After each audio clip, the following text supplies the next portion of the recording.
Oi, gente, sejam bem-vindos a mais um episódio do Mix Direito Podcast, um lugar onde juridiquês não tem vez. E hoje a gente vai fazer uma coisa um pouquinho mais dinâmica. Desde a nossa estreia, nós temos recebido perguntas de diversos seguidores, os chamados mixers.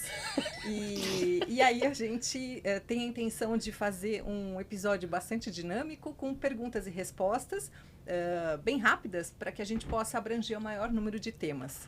Legal? Para já colocar fogo no parquinho, Laísa. Plano de saúde da minha mãe aumentou horrores e ela faz tratamento de saúde contínuo. Temos chances de ganhar ação judicial? E se ela mudar de plano, como fica a questão da carência? Valendo. Chance tem, mas há divergências jurisprudenciais, né? Essa questão do reajuste é bem polêmica. A gente tem observado aqui no Tribunal de São Paulo vários julgados a favor, mas isso já em decisão final, em sentença. Então, o que acontece é que você não consegue liminar, e aí você continua pagando aquilo ali para dar a chance da operadora fazer prova do porquê daquele reajuste, né? Então, a dificuldade que o idoso enfrenta é esse, conseguir esperar a sentença pagando o valor, e aí sim tem uma chance de procedência da ação, né? Lógico que cada processo é um processo, depende de tudo, do contrato, enfim. Mas ele tem bastante julgado favorável nesse sentido. E com relação à carência, foi a pergunta que você fez. O direito à carência, ela tem, não ter carência tem também, mas existem umas certas restrições, né? Se for urgência e emergência, aí não tem carência, né? Se for para parto, 300 dias, internação cirúrgica, 180 dias, né? E ainda que você porte a carência, você precisa preencher os requisitos de uma resolução própria da ANS. Então, assim, e lembrando também que para plano coletivo empresarial com mais de 30 vidas, então se você quiser colocar a sua mãe como dependente no escritório grande, por exemplo, aí você não tem carência, né? É isento de carência. Mais ou menos isso. Perfeito. O desafio. Isso aí. E agora, para quem você vai fazer a sua pergunta? Eu vou fazer uma pergunta para Marina. Marina, meu voo foi cancelado. Perdi o enterro do meu avô. Estou revoltado. Quero processar a empresa aérea, mas ela alegou que o mau tempo naquele dia foi o problema. O que eu faço? Nesse caso, realmente é muito chato, né? Acontece bastante. Bom, primeiro é importante falar que não só, né, o Código de Defesa do Consumidor, mas a ANAC prevê que as companhias aéreas, elas têm responsabilidade, né, para compensar, né, aquele consumidor que sofreu esse transtorno, né, muitas vezes realocando em outro voo, né, ou justamente tentando minimizar esse prejuízo, exatamente. Que a pessoa teve. Nesse caso, existe sim como a gente pedir indenização por danos morais, né, e principalmente se estiver insatisfeito com todas as medidas, né, que forem tomadas pela companhia aérea. Então, dá para pedir, sim, esse dano moral, material e tudo mais. Eu acho que a grande questão, até num outro episódio a gente acabou mencionando, que a alegação desse caso fortuito do mau tempo, né, seria capaz de evitar essa indenização da empresa aérea, né? Exatamente. Tem aquela questão, né, que eu falei da inexigibilidade, né, que está previsto inclusive no Código Civil, não só no Código de Defesa do Consumidor. Só que ainda assim, mesmo com essa questão da força maior, caso fortuito, o fornecedor pode sim, no caso a companhia aérea, ser responsabilizado. Legal. Perfeito. E para você, para quem você vai perguntar? Vou perguntar para a Lígia. Estou me divorciando e meu marido quer ficar com os 2 cachorros e o gato só para ele. Não concordo e estamos quase indo para o litígio por conta disso. Hoje essa questão tem sido bem colocada no judiciário, afinal de contas as famílias mudaram.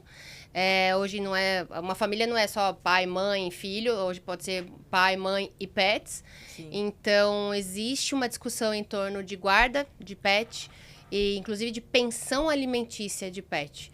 Então, recomendaria, nesse caso, procurar o Poder Judiciário, que vem abraçando esse tipo de problema. Perfeito. Minha vez, né? Sua vez. Quem que eu vou fazer? Eu vou fazer você. Vou fazer pergunta para você. Vamos lá. Eu e meus outros 2 irmãos recebemos um imóvel de herança da minha falecida mãe. Não fizemos inventário. Meu pai já é falecido. Um dos irmãos está residindo na casa como se apenas ele fosse o dono. Não gostaria de brigar, mas quero meus direitos. O que fazer? É uma situação bem delicada e a intenção é realmente que isso seja resolvido no âmbito amigável, até porque existe essa relação, né, de vínculo de parentesco. A gente sabe que muitas vezes é possível, quando os herdeiros acabam não regularizando o inventário, quem fica na casa, às vezes acaba alegando que é passível dele se valer de um uso capião, para se sentir o dono, né?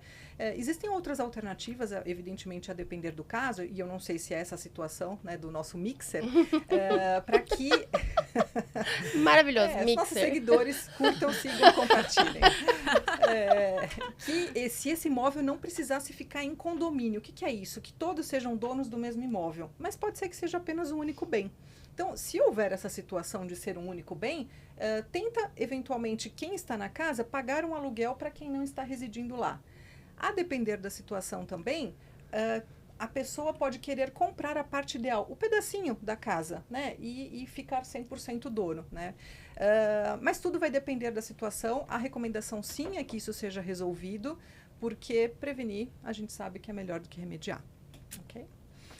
E agora, minha vez, né? Sim, senhora. Vou fazer para você. Mas Pode de ser novo. um bate-bola? Vai, vamos. É isso.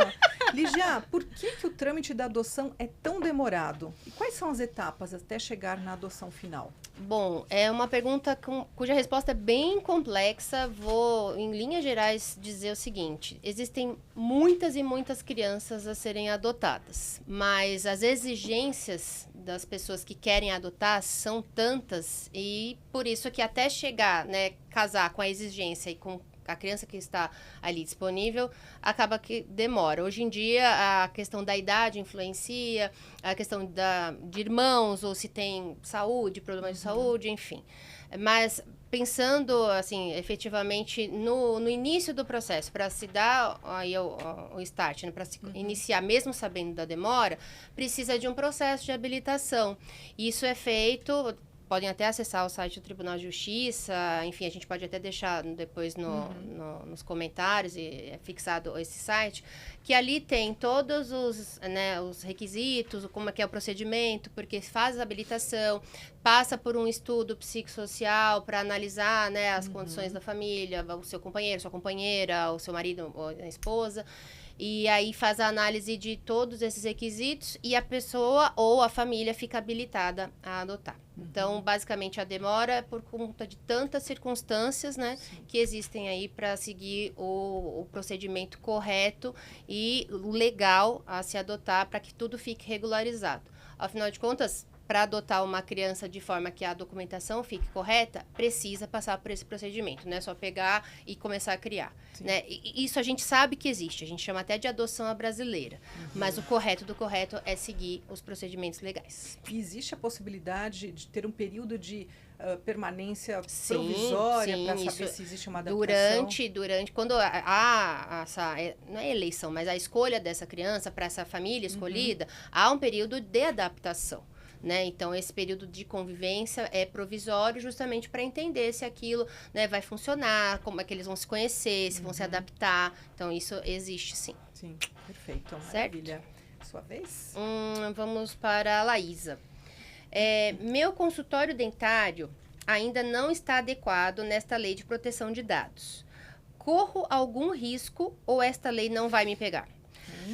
Não tenho intenção de gastar para fazer isso, porque tenho outras prioridades. E aí, como é que a gente ajuda esse dentista? Dentista, pelo menos faça os termos de consentimento, livre e esclarecido. Informe, se não quer gastar, veja se na sociedade existe algum termo de consentimento lá, de modelo que você possa usar. Algum é melhor que nenhum. Né? Essa questão de lei não pegar, isso não existe. A lei está valendo, ela está vigente, então você tem o risco de ser eventualmente autuado pelo descumprimento. E assim, tenha cuidado do armazenamento das fotos, que a gente sabe que dentista tira foto, principalmente o que faz tratamento estético, né? De clareamento sim. e tudo. Onde eu vou armazenar essas fotos, né? Tem segurança necessária ali? Porque a responsabilidade pela LGPD é sua, porque você é um tratador de dados sensíveis e tudo relacionado à saúde é considerado um dado sensível, né? Então, ali tem foto da sua boca, enfim, das suas partes do seu corpo, né? E informa sempre também para que eu estou fazendo aquela coleta de dados sensíveis, né? Que é a informação, é a finalidade, um dos princípios que a LGPD traz para o tratador de dados. Então, eu estou pegando essa foto para fazer seu tratamento assim, assim, assado. Se não tem um termo de consentimento livre esclarecido do próprio procedimento, tenta fazer um termo de tratamento de dados. Tanto para médico quanto para dentista, eu indico fazer 2 termos diferentes. Um LGPD e um do procedimento em si que a pessoa está se sujeitando.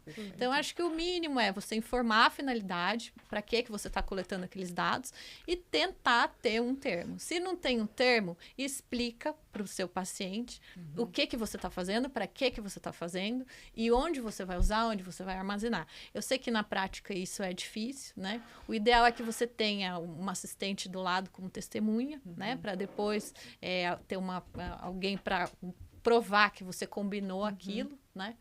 E é isso. Não quer gastar, pelo menos tenta fazer isso. Se prevenir. Se previna. E às vezes até fazer uma verificação no mercado jurídico, porque muitas vezes o custo que ele acha que ele vai ter é muito menor, muitas vezes, na prática. Né? Tem advogado que só trabalha com dentista Aí, na comissão lá da UAB, gente. Perfeito. Olha que legal, bom saber.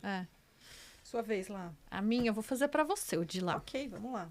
Estou com 8 parcelas do meu financiamento de imóvel em atraso. Tentei negociar e o banco diz que só pode ser pago à vista. Não tenho esse valor. Tem outras alternativas ou não tem mais o que fazer? Eu perco o imóvel? Olha, situação delicadíssima essa, hein? Bom, vamos voltar um pouquinho. Eu acho que, como diriam as nossas avós, canja de galinha não faz mal a ninguém, é isso? Eu não sei bem, né? Antes de você fazer a contratação, né, fazer a aquisição de um imóvel via financiamento bancário, faz as contas, vê se cabe no orçamento, porque muitas vezes é o imóvel dos sonhos, de alto padrão, e aí a pessoa tem um condomínio, né, do mesmo patamar, tem um IPTU também extremamente caro, parcelas, né, e fora as contas do dia a dia. E aí, às vezes, essa conta não fecha. Então, coloca na ponta do lápis antes de fechar. Nesse caso, já fechou, já está em atraso. Então, assim, começou a dar atraso, não espera virar uma bola de neve, porque a situação fica muito mais complicada. Já percebeu que não vai pagar, não vai conseguir pagar? Já tenta renegociar na instituição bancária. Nesse caso, pelo jeito, já houve a negativa, né? Ele pode, sim, sofrer uma ação judicial, tanto judicialmente, né, ou extrajudicialmente via cartório, e esse imóvel realmente ele pode ser objeto até de um leilão judicial. Então, para minimizar, e evidentemente depende muito do caso concreto, de repente verificar se tem algum interessado para adquirir esse imóvel e essa negociação de passar esse imóvel para um terceiro, claro, sempre com a anuência do banco, jamais contrato de gaveta, para que esse prejuízo dele seja minimizado um pouquinho. Ok? Legal. Maravilha. Marina, o colégio dos meus filhos está em atraso. Eles podem ficar impedidos de assistir aula? Infelizmente, eu perdi meu emprego e estou tentando me recolocar no mercado. Vamos lá. É uma questão também que acontece bastante, né? No caso de serviços educacionais, a gente está diante de um direito fundamental garantido pela Constituição Federal, né? Então, sob a ótica do Código de Defesa do Consumidor, a situação envolve uma relação contratual, né, uma prestação de serviço. Existe também não só o Código de Defesa do Consumidor que rege, mas também a Lei de Diretrizes e Bases e as regulamentações do Ministério da Educação, né? Então, tudo isso tem lá as regrinhas e também tem o que foi acordado em contrato. Óbvio que tem que ser analisado esse caso aí dessa mãe, né, desse pai que ficou, né, desempregado. E, a princípio, tem que tentar resolver de uma forma amigável, trazer ali reunir uma documentação para dizer que você está naquela situação, não simplesmente alegar, né? Porque você tem que comprovar aquilo e tentar resolver de uma forma amigável, né? Demonstrando a sua boa-fé, demonstrando a sua intenção de regularizar a situação assim que possível. E, em regra, serviços educacionais, por ser um direito fundamental, ele não pode ser interrompido. Mas isso não quer dizer que a pessoa vai ficar sem pagar eternamente, né? Assim que ela faz uma negociação, assim que ela tiver condições, né, depois fazer um parcelamento ali, de repente a perder de vista, o importante é que se mantenha os serviços educacionais das crianças aí, dos adolescentes. E como você colocou, acho que é um grande desafio, porque a escola, né, também tem contas a pagar, também tem funcionários, né, enfim, as despesas de manutenção e realmente se a quantidade, né, de alunos, de pais de alunos acabarem ficando nesse universo, realmente acho que a situação tem que ser negociável, sustentável, né? Então, difícil, mais complicado. situação difícil. E você? Vamos lá, deixa eu ver aqui. Vou fazer para a Odila. Ok, vamos lá. Na venda de um imóvel que possua taxa de condomínio, deve-se puxar as certidões negativas do CNPJ do condomínio para verificar se não existe alguma ação trabalhista que posteriormente possa recair sobre o novo comprador? Sim, é prudente e é recomendável, porque quem está adquirindo esse imóvel é que vai ser o responsável para entrar no rateio, né, deste apartamento que ele está comprando, porque realmente tem um passivo, né, de uma eventual reclamação trabalhista que já esteja em curso. E vou mais além, não é só por conta de reclamação trabalhista, as ações cíveis também, elas têm que ser colocadas em jogo aí, porque às vezes as indenizações são muito caras. E o que pode ser feito, eventualmente, se houver a concordância, né, das duas partes, vendedor e comprador, é que esse encargo, né, de pagamento fique ao critério de quem está vendendo o imóvel. Então, né, a depender da situação, às vezes isso é possível de ser feito. Mas sim, é prudente, então pesquisa de todas as certidões na aquisição de imóveis, ela é fundamental. Tem risco de perder o imóvel também, não tem? De lá? É complicado, porque a depender do passivo, né, a gente tem uma situação aí que o sonho fica um verdadeiro pesadelo. É difícil mesmo. Minha vez? Sua vez. Vou fazer para Laísa. Laísa. Pois não. A minha filha precisa de medicamentos de alto custo, questão delicadíssima, e eu não consigo arcar com isso. O que o governo oferece não é exatamente o que ela precisa. Ela pode ter consequências graves se deixar de usar. Como é que eu faço para ela não interromper esse tratamento? A questão do medicamento de alto custo, não sei se o pessoal sabe, mas ele é definido como o necessário, acima de milhares de reais, né? Então, assim, o Estado de São Paulo, através da Secretaria da Fazenda, não sei se o pessoal também tem conhecimento disso, tem um site lá que você digita o nome do medicamento e aparece se está disponível na rede pública. Então, a rede pública tem todo um sistema via SUS para você retirar esse medicamento de alto custo, né? Que eles chamam, o dinheiro é repassado pelo Ministério da Saúde para as secretarias estaduais, né?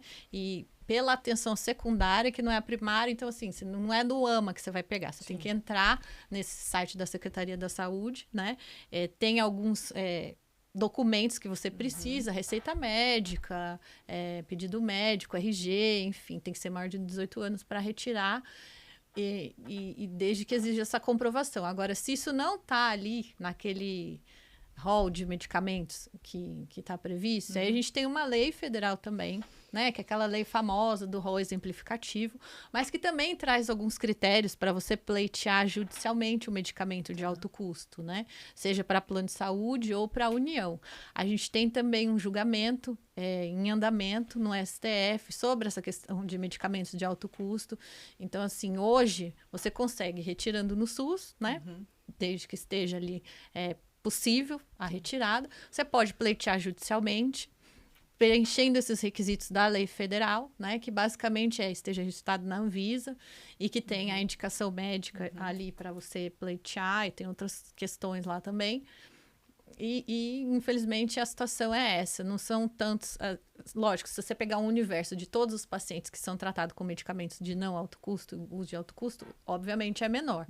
Mas a gente tem que lembrar que também eles dependem daquilo para viver, né? Sim. Então, é uma situação bem delicada Muitíssimo. mesmo. E, recentemente, eu vi uma notícia que uma criança sofria de uma síndrome muitíssimo rara e cada dose mensal do medicamento dela custava 18 milhões. Sim, é um nossa, medicamento. 18 milhões. E aí foi a dificuldade é que o governo, né, enfim, acabou tentando fazer uma parceria com o laboratório que fazia Isso. enfim, a fabricação desse medicamento, para falar assim, olha, eu sei que é uma vida que está em jogo, mas eu tenho um sistema de saúde que eu também não isso. posso deixar de lado. E como é que chega, né, numa questão? Você tem, né? São os medicamentos de alto custo de doenças raras, né? E é isso que está em discussão ali no STF. A gente já viu uma tendência a ser puxado pela União, né? O que, enfim, vai trazer muita repercussão ainda na sociedade, né?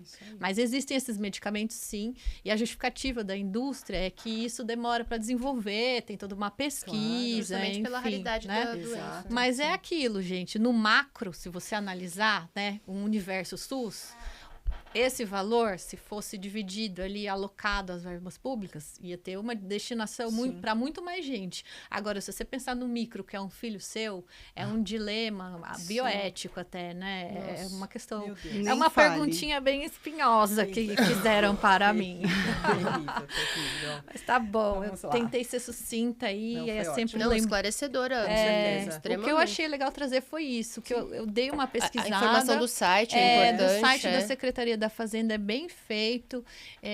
Eu sabia também que teria um aplicativo, uma obrigação de ter um Legal. aplicativo para saber em qual farmácia perto da sua residência isso estaria disponível, mas é uma questão de pesquisar e como está funcionando isso. E só para finalizar esse ponto, em algumas oportunidades eu ouvi algumas reclamações que aonde se fornece o Isso. medicamento, muitas vezes não vem na quantidade adequada ou se falta. Então, a questão de gestão e de reposição disso é um agravante também. Nossa. Então, por isso que tinha uma questão que iam fazer essa até de lei, agora eu não me lembro se era estadual ou federal, que iam fazer isso, eu acho que era federal.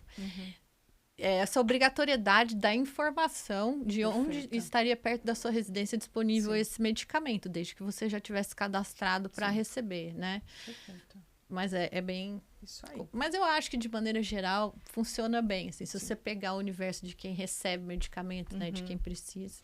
Bom, vocês viram que Mix Direito Podcast é utilidade pública. É isso aí, gente. verdade. E lembrando que a gente não está dando consulta, eu gosto de frisar isso. Exatamente. A gente está respondendo algumas perguntas com São informações com mais que necessárias. Exato, né? com Sim, caráter sim. informativo, né? Exato. Então agora eu vou fazer uma pergunta bem boa para a Lígia. Esse negócio de contrato de namoro tem mesmo que ser feito? Como eu falo pro meu namorado sobre isso? Que papéis tem que ser assinado? Ele passa todo final de semana na minha casa. E agora? Bom, vamos lá. Tem que ser feito se for realmente namoro. Agora, se for uma outra concepção familiar, digamos, se for uma união estável fazendo um contrato de namoro, ele, por si só, né, vai ser considerado como uma fraude ali, né? Nulo, não vai ter validade, porque a realidade, ela é outra. Então, o contrato de namoro resguarda aquela situação se, de fato, ela não tiver intenção de se, né, constituir uma família, de ter uma vida em comum, mas sim uma relação entre duas pessoas saudáveis, adultas e tal, que se ali encontraram e entenderam que vão se resguardar fazendo aquele contrato. Daria até para dispor nesse contrato que, caso esta relação se torne uma união estável, pode até escolher regime de bens, né? O regime de bens que vai vigorar vai ser X, porque se configurar a união estável e aquele contrato for utilizado de alguma forma, o que é importante se prestar atenção é que a partir de qual momento se tornou uma união estável para ele não ser descaracterizado, né? E como que isso se deu? Como que vocês foram já morar junto? Morar junto não é o único requisito da união estável. Sim. Então, se mora de final de semana, mas não tem a intenção de ter uma família, de constituir aquela relação com planos em comum, é um namoro, mesmo passando o final de semana juntos. Agora, se passa o final de semana juntos, mais alguns dias da semana e tal, e com outra finalidade, é importante deixar claro, né? E uma coisa legal de falar é que o fato da união estável existir em pessoas, com relação a pessoas que não coabitem, não morem no mesmo lugar, ela tem essa pequena diferença também do namoro. Porque o namoro, cada um vai morar na sua casa, imagina-se assim. E na união estável, você imagina que os dois vão morar no mesmo ambiente. E não, pode haver união estável de pessoas que morem em lugares separados. Sim, a depender do contexto e das circunstâncias envolvidas, dos planos em comum, dos objetivos, da constituição da família, daquela comunhão de vidas. O fato de morarem em locais misturei lugar com local, né? Eu não sabia disso. Verdade. Eu não sabia disso.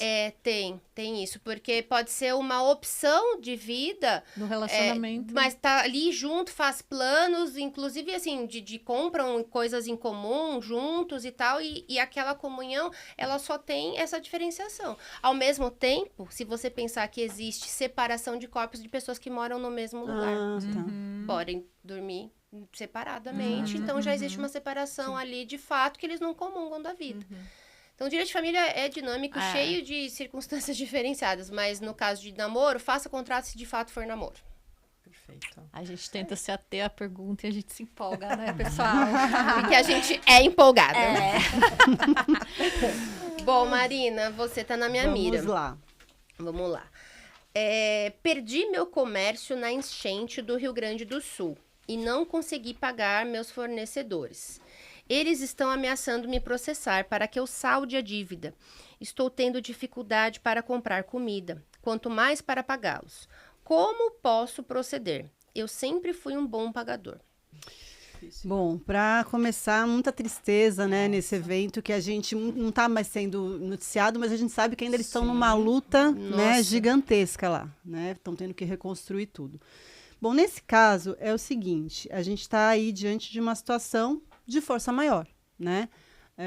Que existe aquela previsão, né, não só no CDC, mas como no Código Civil também, de inexigibilidade, né, da responsabilidade. Mas, claro que você vai ter que reunir uma documentação para comprovar a sua situação, embora seja uma coisa, né, algo notório, você vai ter que reunir que você tá, porque tem muita gente que está em situação ruim, mas não está tão ruim como aquele, né? Tem algumas pessoas que foram mais atingidas.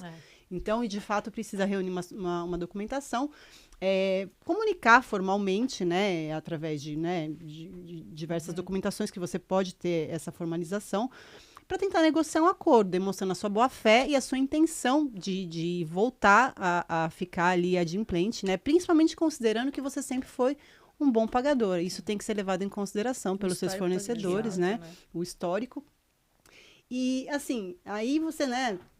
Obviamente, você vai, quando a sua situação melhorar, você vai conseguir novamente voltar a ter aquela relação, né? De total confiança e pagar. E até acho que, né, existem linhas de crédito, eventualmente, que o governo, né, do Rio Grande do Sul está ofertando também, com taxas reduzidas, para que as pessoas possam se reerguer também. Tá tendo diversos auxílios nesse sentido também. Eu lembro que aconteceu na pandemia também, né? Exato. Muito restaurante aí que precisou que teve todo um auxílio. Perfeito. E aí, para quem você pergunta, Marina? Para você. Uma pergunta interessante, que também acontece bastante. Estou grávida e meu namorado me abandonou. O bebê nasce em poucos meses e não posso trabalhar por questões médicas. Estou desesperada e preciso que ele contribua com a obrigação dele. É capaz também dele nem querer registrar a criança. Triste, né, gente? O homem escolhe não ser pai, mas a mulher é obrigada, né, a levar a gravidez. Por questões particulares que sejam. Mas, nesse sentido, nessa situação, o que é importante dizer? Existe uma previsão para se pedir uma pensão alimentícia durante a gravidez, tanto que a gente chama de alimentos gravídicos. Mas, para que isso faça sentido, porque não tem como se comprovar que aquela criança é filha daquele pai, precisa ter minimamente uma quantidade de provas, que sejam fotos, declarações, o que puder ser reunido para dizer, olha, aquele relacionamento gerou essa criança. E tentar fazer com que isso já seja arbitrado antes mesmo do nascimento para auxiliar nos exames, em todos os cuidados que a mãe precisa ter junto ao bebê durante a gravidez. E nascendo e não havendo registro, o que dá para se fazer? Pedir o reconhecimento dessa paternidade por meio da investigação que se faz com o exame pericial de DNA. Isso tudo por ação judicial. Mas vai que ele é iluminado e resolve ir atrás e querer registrar. É possível, pode se registrar, inclusive, a qualquer tempo, porque o campo de filiação vai estar lá só o nome da mãe. Então, existem até campanhas do Tribunal de Justiça para que esse reconhecimento, uma vez que a quantidade de crianças sem pai é gigante. Nossa. Agora, uma pergunta. Se durante essa gravidez, né, a mãe da criança pode pleitear esses alimentos gravídicos que você falou, e se não for realmente o pai da criança, no curso dessa gestação, como é que o suposto pai acaba se defendendo se ele não sabe nem se é o pai? Então, alimentos não são repetíveis, né? Não se retorna, não tem uma cobrança disso. A depender das circunstâncias, dos detalhes dessa situação, pode até haver algum tipo de pedido indenizatório, mas, assim, é um caso muito, assim, peculiar que tem que ser analisado diante do caso Perfeito. concreto mesmo, das circunstâncias. Então, não tem uma regra para isso. Dá para fazer DNA. Existe, mas é bem invasivo, mas existe, E a mãe sim. poderia se negar. Sim, por dependendo conta da do condição de quanto... saúde, né? Exatamente, Sim. exatamente. Então, a ideia mesmo é tentar uma decisão judicial com base no que vocês, né, do que vocês, né, no caso a criança e a mãe que está ali naquela gestação, reunirem para provar que tem essa ligação e que fale, olha, a paternidade é dele. Perfeito. Bora... Vamos fazer pra Marina. Vou devolver Vamos para lá. ela a pergunta. A gente tá, né? Vamos um fazer um bate-bola. bate-bola, Má. Vamos lá. Minha formatura da faculdade é no final do ano. Ai, que saudade, né, dessa época. Mas a empresa faliu. Gente, a gente ouve muito isso, né? Pagamos caro por isso e não conseguimos contato com os responsáveis. Como conseguir o dinheiro de volta rapidamente? Bom, em primeiro lugar, é importante saber o seguinte: se você vai estar diante de um pedido de reparação de valores numa situação de empresa que realmente está em falência, vai ser um processo demorado e complicado, né? Então, assim, existe um passo a passo nesse caso. Você vai pegar o contrato lá e ver se existe um seguro evento, né? Porque se tem um seguro evento, você está ali, né, mais tranquila. Mas você tem que também ver se tem... você tem que reunir todas as provas daquele evento, né? Inclusive, você vai ter que fazer uma pesquisa ali, se você não contratar um advogado principal. Nesse caso, você vai ter que começar a fazer uma diligência ali sozinha, né? Primeiro, ver se realmente está aquela empresa falida, né? Existe meios de você conseguir detectar se realmente ela está em processo de falência. Reunir todas as provas que comprove a sua relação, né, com a empresa e o inadimplemento. Fazer a comunicação formal, né, também é importante, porque isso também vai gerar ali uma documentação que depois vai poder instruir o seu pedido de uma ação judicial. Fazer uma reclamação no PROCON, né, muitas vezes isso é válido, né, de repente você consegue ali uma mediação. Mas, obviamente, se isso não tiver, se a empresa não tiver né, em falência de fato. Né? Falência Porque se complicado. tiver em falência, aí você vai ter que entrar em contato com tempo, o administrador habilitar, judicial para habilitar na São falência, anos né? e anos. Isso eu estou falando se não estiver falido. Porque existe também a pessoa que fala, não, fali, tô em falência, e ainda não está, né, de E é fato. só um modo de dizer, É um não modo- tenho é dinheiro, modo de mas na dizer. verdade não tem uma falência Exato, decretada. por isso Então, que é importante toda essa pesquisa prévia, né? Para ver Isso se é legal. realmente existe uma falência. E achei interessante que você falou do seguro evento, não conhecia. A É, gente não aqui sabia. aprende Pois é. juntas, né? Porque daí existe já um valor provisionado em Sim, casos, né, de de acontecer acontecer, alguma coisa perfeito. nesse caso, né? Normalmente tem, né, esse seguro evento, mas muitos casos não tem também e a Exato. pessoa sai no prejuízo. E cautela adicional com as comissões de formaturas, porque tivemos, né, Sim. tempos atrás, casos em que o gestor, né, desse montante todo, enfim, não teve condutas muito... Teve recente um da medicina, se exato, não me Teve, engano. medicina, Ah. enfim, então cautela também. Com relação certeza. a isso. E se não tiver em processo realmente falimentar, você consegue ingressar com uma ação para Pra pedir a fazer- restituição. Isso aí. Acho que cabe uma última pergunta, né? Sim? Você quer- Sim, acho que dá tempo, né? Esse é bom, para Laísa. Opa. Pra mim. O que caracteriza um erro médico ou negligência profissional? Quais são os meus direitos se eu for vítima de um erro médico? Como posso processar um hospital ou médico por negligência? Você vai ter que provar. né? Para começar. Então, assim, nem todo óbito é decorrente de um erro médico, né? Então, a gente vê pacientes que ficam insatisfeitos, muitas vezes, com o resultado da evolução daquela doença e querem entrar com a ação e muitas vezes entram com a ação contra o profissional da saúde com esse argumento de que houve um erro médico, né? Então, nem tudo é erro médico. Como eu disse no outro podcast, o pessoal ouviu também, o erro médico é aquele que não tem desculpa. Então, o que é inexcusável. O que é esse não ter desculpa? É eu agir de acordo com a literatura médica. Eu fiz tudo que a ciência e a medicina baseada em evidências exigem para que aquilo fosse conduzido daquela forma. Então, se eu agir assim, e ainda que eu tenha agido dessa forma, o resultado foi o óbito, ou o resultado foi a evolução da doença, daí eu não tenho um erro médico, né? Ah, mas eu quero processar, eu tenho certeza que é. O que eu vou fazer? Bom, se você vai entrar com uma ação, contrate um advogado que tenha a cautela de verificar antes de você entrar com a ação se de fato aquilo pode ser um erro médico mesmo, né? Ou se aquilo é um infortúnio da doença ou do que aconteceu mesmo. Porque senão você vai gastar, custo judicial não é barato. A ação de erro médico tem perícia, então, assim, é um dinheiro que você vai investir naquilo, que muitas vezes as partes estão buscando um conforto pela perda do familiar. Então, é uma situação muito complicada. E aí, só para ser sucinta, que eu poderia falar horas sobre esse assunto. É um tema muito é um complexo, tema gigantesco. Né? Eu vou processar o médico, eu preciso provar, né? Então, ainda que inverta o ônus da prova pelo Código de Defesa do Consumidor, a gente tem visto essa teoria dinâmica das provas aí do Código de Processo Civil. Então, assim, eu preciso pelo menos fazer a prova, o início dessa prova, ter laudos médicos, juntar prontuário, né? Você tem que pegar do seu familiar aí que teve esse problema. E aí eu vou colocar o hospital no polo passivo. Quando o hospital vai responder? Bom, o hospital vai responder desde que você demonstre que o médico credenciado a ele agiu com culpa, que é imprudência e imperícia negligência. Porque senão, isso aí a gente já tem jurisprudência, já solidificada, ele vai responder só pelo serviço pelo serviço contratado. Não, pelo serviço hoteleiro que ele presta. Essa hospedagem. Pela hospedagem, então, exatamente. Ele não é credenciado, mas ele está fazendo ali então você tem que demonstrar que ele era do corpo clínico, tá. né, do hospital. Se ele foi lá só para... Porque nem tem gente que passa só na consulta a estrutura, eu passo, onde você opera? Eu opero lá. Mas não é o do corpo clínico ali. Você não foi na urgência, emergência, e a partir dali você teve usou a estrutura. Você usou a estrutura. E aí, se a sua enfermeira do hospital, né, agiu com imperícia, tem sempre a imperícia, imprudência e negligência para provar.